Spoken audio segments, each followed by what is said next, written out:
Obviously, as you saw, I was back in court today. This time, he took the witness stand, though, which I think is really important to this whole thing. Now, the activists running this trial that John Glasgow was talking about, he calls himself a judge, but I think he's just some partisan kook. Now, Judge Engoron told Trump's attorney, as you just heard, to sit down and to get their client under control, to answer questions and not give speeches. And here's why that's important. He's basically saying, we're going to ask you a bunch of really pointed questions with no context, and we want you to not have the chance to refute them. This judge doesn't want any context because it exonerates Trump. He actually said, we are not here to listen to what you have to say. You are supposed to answer.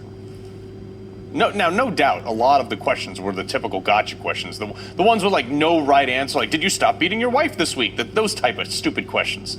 I don't even know why there is this trial. I think we should can this judge just convict him so we can move on to the appeals and win that? Please? It's a waste of everyone's time. Now, my non-legal opinion here is having the gravity of a former and probably future president on trial. I think this should yield like a bit higher of a judge than some Willy Wonka wannabe in a New York City courtroom. That's just my opinion.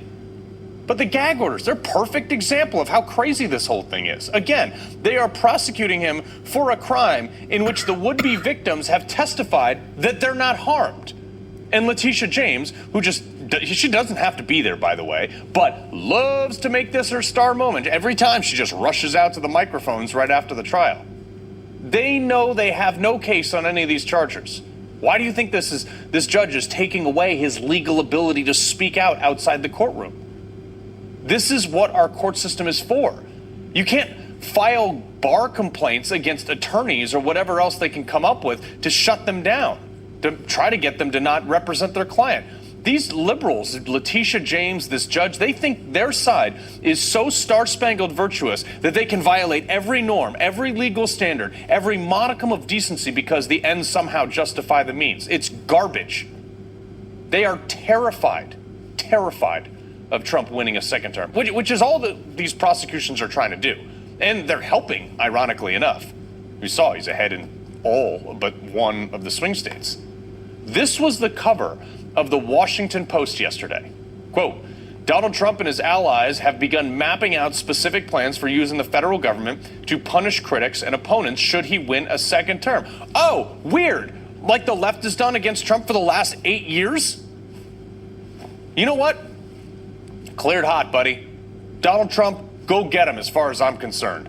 I want you to do exactly what they did to you. Burn the system down. I'm here for it. I'm going to roast marshmallows over the ashes.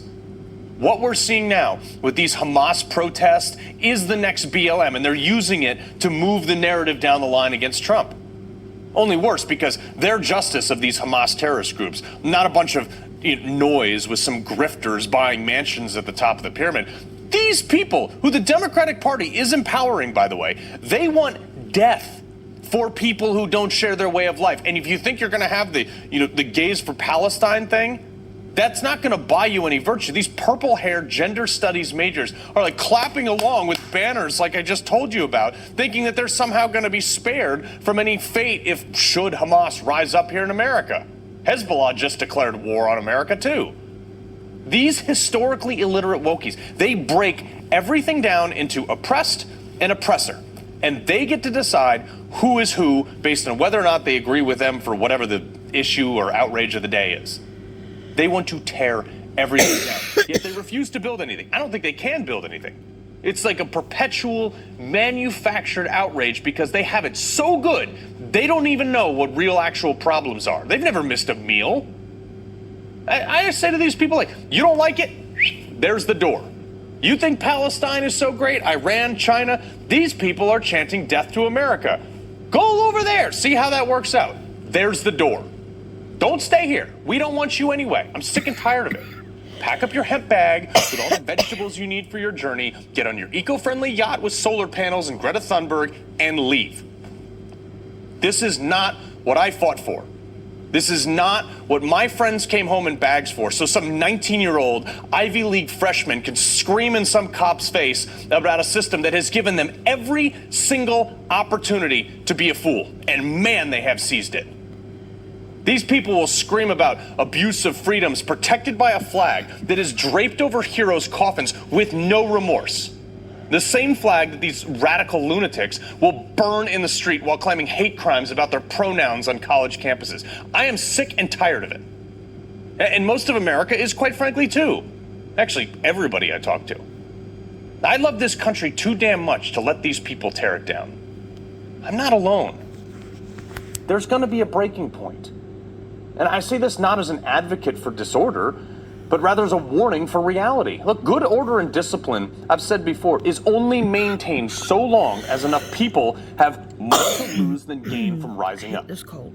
If you take away the fabric of Americans' ability to be protected by the legal system and the rest of the system, like we're seeing now against Donald Trump, they're doing it to a former president. They can do it to anybody.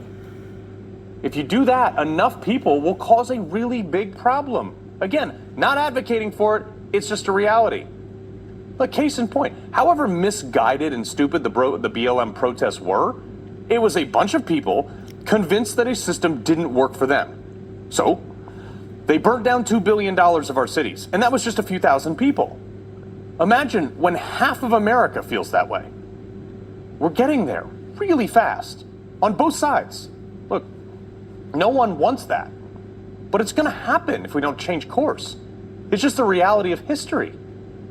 You're pushing people to a breaking point, and they're going to fight back. That's literally how America was founded, by the way.